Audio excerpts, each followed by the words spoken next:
ಓಂ ಶ್ರೀ ದುರ್ಗಾಯ ನಮಃ. ಯೋಗಿನ ವಿಚಾರ. ನಾವು ಪ್ರತಿದಿನ ಬೆಳಗ್ಗೆ ಸ್ನಾನ ಮಾಡಿಕೊಂಡು ದೇವಸ್ಥಾನಕ್ಕೆ ಹೋಗಿ ದೇವರ ದರ್ಶನವನ್ನು ಯಾಕೆ ಮಾಡಬೇಕು ಅನ್ನೋದನ್ನು ನಾನು ನಿಮಗೆ ತಿಳಿಸ್ಕೊಡ್ತೇನೆ. ಹೌದು, ನಾವು ಪ್ರತಿದಿನ ದೇವಸ್ಥಾನಕ್ಕೆ ಯಾಕೆ ಹೋಗಬೇಕು? ಕೆಲವರು ಹಾಗೆ ಅಲ್ವಾ, ಅವನು ದಿನ ದೇವಸ್ಥಾನಕ್ಕೆ ಹೋಗ್ತಾರೆ ಅಂತ ಹೇಳ್ಕೊತಾರೆ ಅಲ್ವಾ.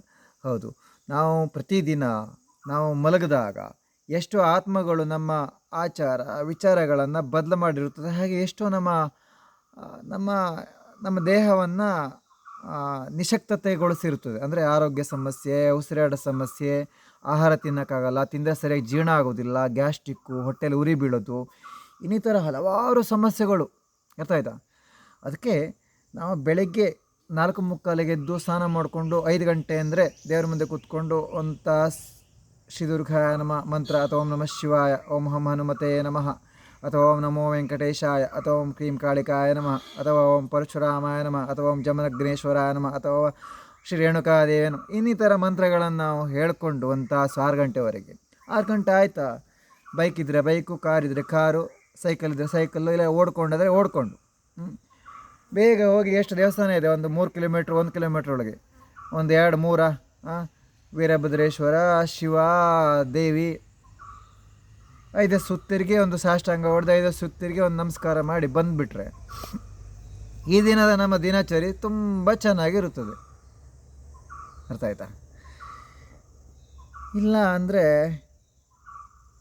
ಎಷ್ಟೊತ್ತಿಗೋ ಹೇಳೋದು, ಏನೇನೋ ಮಾತಾಡೋದು. ನಾನು ನೋಡಿದ್ದೇನೆ ಕೆಲವ್ರ ಮನೇಲಂತೂ ಬೆಳಗ್ಗೆ ಎದ್ದ ತಕ್ಷಣ ಜಗಳ, ಕಿರಿಕಿರಿ ಆಗ್ತಾ ಇರ್ತದೆ. ಅಯ್ಯೋ, ಒಂದು ಮಾತು ಹೇಳಿದ್ರೆ ಇನ್ನೊಂದು ಮಾತಾಡ್ತಾರೆ, ಮತ್ತೊಂದು ಮಾತಾಡಿದ್ರೆ ಇನ್ನೊಂದು ಮಾತಾಡ್ತಾರೆ. ಆಮೇಲೆ ನಾನೆಲ್ಲಿ ಮಾತಾಡಿದ್ದೀನಿ, ನಾನೆಲ್ಲಿ ಬೈದಿದ್ದೀನಿ, ನಾನೆಲ್ಲಿ ಜಗಳ ಮಾಡಿದ್ದೀನಿ ಅಂತ ಕೇಳ್ತಾರೆ. ನಾನು ಹೇಳ್ದನ? ನಾನು ಹೇಳಿಲ್ಲಪ್ಪ ಅಂತಾರೆ. ಅಂದರೆ ಅವ್ರೇನು ಮಾತಾಡ್ತಾರೆ ಅನ್ನೋದು ಅವರಿಗೆ ಗೊತ್ತಿರಲ್ಲ. ಅರ್ಥ ಆಯ್ತಾ? ಈ ಥರ ಎಲ್ಲ ಆಗ್ಲಿಕ್ಕೆ ಕಾರಣ ಸತ್ತೋಗಿರುವಂಥ ಆತ್ಮಗಳೇ ಕಾರಣ. ಅರ್ಥ ಆಯ್ತಾ? ಹಳೆ ಮನೆ, ಹೊಸ ಮನೆ, ಹಳೆ ಮನೆ ಅಂತ ಏನಿಲ್ಲ ವೀಕ್ಷಕರೇ. ಈ ಭೂಮಂಡಲವನ್ನು ಸಹಸ್ರಾರು ಕೋಟಿ ಜನಗಳು ಆಳಿ ಹೋಗಿರುವಂಥದ್ದು. ಆಳಿ ಅಂದರೆ ಅರ್ಥ ಆಯ್ತಾ? ಇದ್ದು ಹೋಗಿರುವಂಥ ಭೂಮಿ. ಎಷ್ಟೋ ಜನ ಹುಟ್ಟಿದ್ದಾರೆ, ಎಷ್ಟೋ ಜನ ಸಾಯ್ತಾ ಇದ್ದಾರೆ, ಎಷ್ಟೋ ಜನ ದಿನಕ್ಕೆ ಸಾಯ್ತಾರೆ. ಅರ್ಥ ಆಯ್ತಾ? ಅವೆಲ್ಲ ಆತ್ಮಗಳು ಓಡಾಡ್ತಾ ಇರ್ತದೆ. ಇಲ್ಲಿ ಆತ್ಮಗಳು ಹೇಗಿದೆ ಅಂದರೆ ತುಂಬಾ ಇದೆ. ಅದನ್ನು ಗ್ರಹಿಸೋರಿಗೆ ಮಾತ್ರ ಅದು ಗೊತ್ತಾಗುತ್ತದೆ. ಈಗ ನಮಗೆಲ್ಲ ಆತ್ಮಗಳನ್ನು ನಾವು ಗ್ರಹಿಸ್ತೇವೆ, ಎಲ್ಲಿ ಯಾವ ಆತ್ಮ ಇದೆ, ಏನಿದೆ ಅಂತೆಲ್ಲ. ಅರ್ಥ ಆಯ್ತಾ? ಹಾಗೆ ಅದಕ್ಕೆ ನಾವು ನಿಮಗೆ ಒಂದು ಒಳ್ಳೊಳ್ಳೆ ವಿಚಾರಗಳನ್ನು ತಿಳಿಸ್ಕೊಡುವಂಥದ್ದು. ನೀವು ಅದನ್ನು ಪಾಲನೆ ಮಾಡಿಕೊಂಡ್ರೆ ನಿಮ್ಮ ಜೀವನ ತುಂಬ ಚೆನ್ನಾಗಿರುತ್ತದೆ.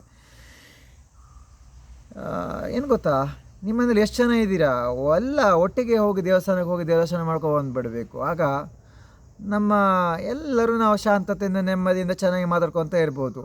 ಈ ಕೆಲವರಲ್ಲಿ ಮನೆಯಲ್ಲಿ ಒಬ್ಬರು ದೇವಸ್ಥಾನಕ್ಕೆ ಹೋಗ್ತಾರೆ, ಬಾಕಿ ಬುಳ್ದರೆಲ್ಲ ಹೋಗಲ್ಲ. ಆಗ ಏನಾಗುತ್ತದೆ ಅಂದರೆ ಹೊಂದಾಣಿಕೆ ಇರೋದಿಲ್ಲ. ಅರ್ಥ ಆಯ್ತಾ? ಈಗ ನೋಡಿದ್ದೀರಾ ನೀವು ಪ್ರಾಣಿಗಳಲ್ಲಿ, ಪಕ್ಷಿಗಳಲ್ಲೆಲ್ಲ ಅವರೆಲ್ಲ ಒಟ್ಟಾಗಿಯೇ ಇರುತ್ತದೆ ಅವರ ಬಳಗ.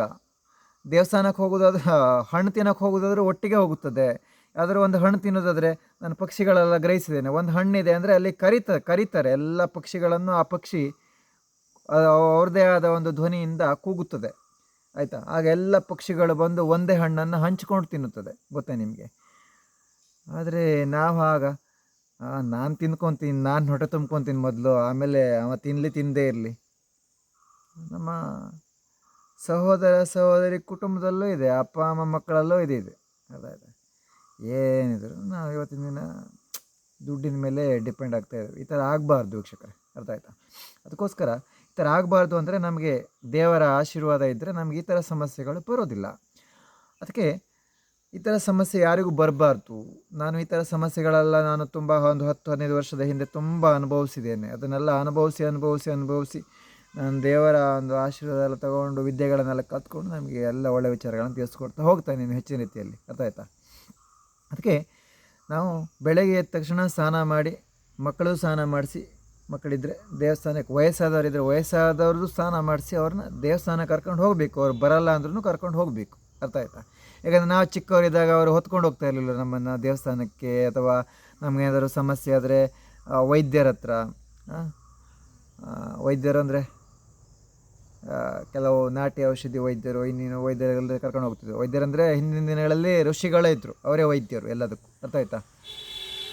ಋಷಿಗಳ ಹತ್ರ ಎಲ್ಲ ಕರ್ಕೊಂಡು ಹೋಗ್ತೀವಿ, ಸಿದ್ಧ ಸಾಧಕರಿಗೆ ಕರ್ಕೊಂಡು ಹೋಗ್ತೀವಿ. ಆಗಿನ ದಿನಗಳಲ್ಲಿ ಹಾಗೆ.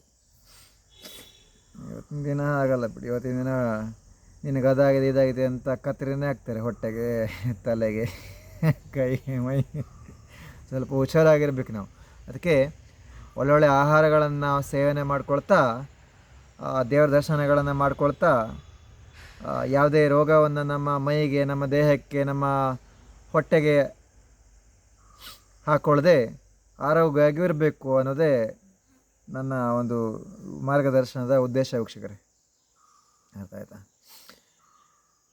ನಾವಿಲ್ಲಿ ಆತ್ಮಗಳ ಕಾಟದಿಂದ ತಪ್ಪಿಸ್ಕೋಬೇಕು ಒಂದನೇದು. ಎರಡನೇದು, ನಾವಿಲ್ಲಿ ಪ್ರಾಣಿ ಪಕ್ಷಿಗಳ ಥರನೇ ಪ್ರತಿದಿನವನ್ನು ಸವಿಬೇಕು ಈ ಪ್ರಕೃತಿಯನ್ನು. ಅದೇ ನಮ್ಮ ವಿಡಿಯೋದ ಉದ್ದೇಶ ಅಂತ ಹೇಳ್ತಾ ನಾನು ವಿಡಿಯೋನ ಮುಗಿಸ್ತೇನೆ. ಎಲ್ಲರೂ ಹೇಳಿ ಓಂ ಶ್ರೀ ದುರ್ಗಾಯ ನಮಃ ಶಿವಾಯ. ಹಾಗೆ ಈ ವಿಡಿಯೋನ ಆದಷ್ಟು ನಿಮ್ಮ ಸ್ನೇಹಿತ